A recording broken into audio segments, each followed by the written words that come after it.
So this video is a promise and I'm not going to call it an apology because it's not, because I'm sorry that I haven't said this and done this sooner.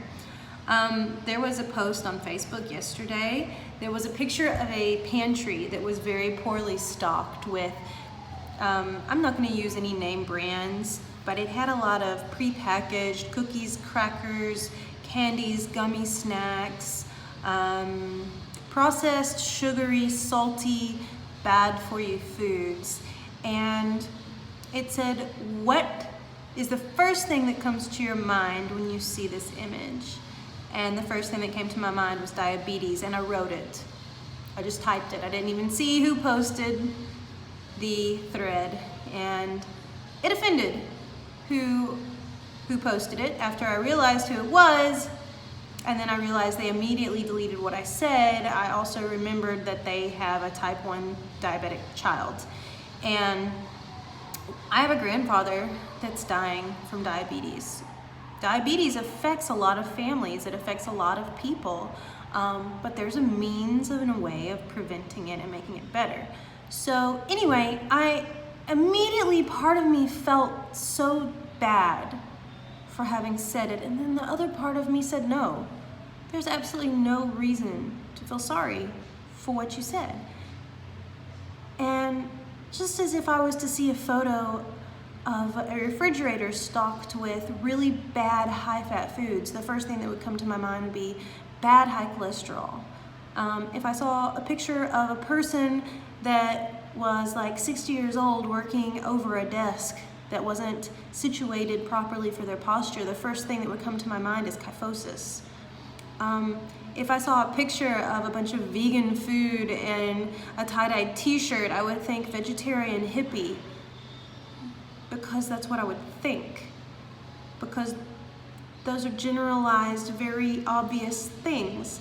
And when it comes to educating people in the world, my clients, my friends, my family, and strangers, about what it is that I'm passionate about, which is health and wellness all around, I can't live my life and my, I won't say preaching, my calling. I cannot live out my calling when I'm constantly trying to not step on eggshells and I'm trying not to offend people.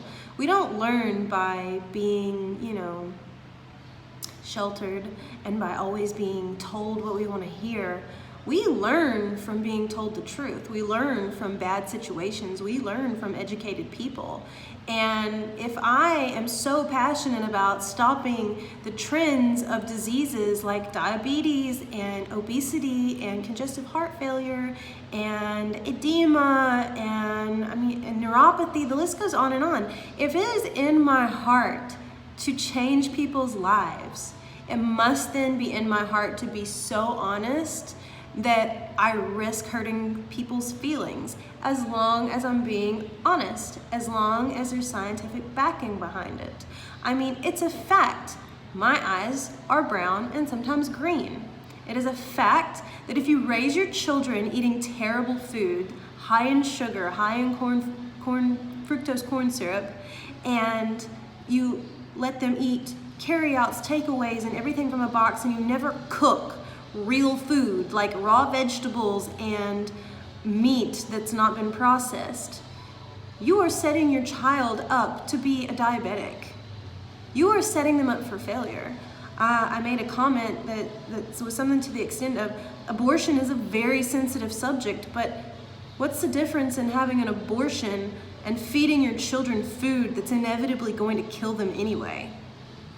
I know that sounds harsh, but that's where I'm at in my career and in what I do and in how much I really do want to benefit people. This is gonna really piss some people off, and that's okay, but I feel in my heart of hearts, like lately there's been a big shift in me. There's been a big shift in my business and my career and my marriage and my family and my heart, and I wouldn't be being so raw and so real if I didn't feel like it was absolutely necessary.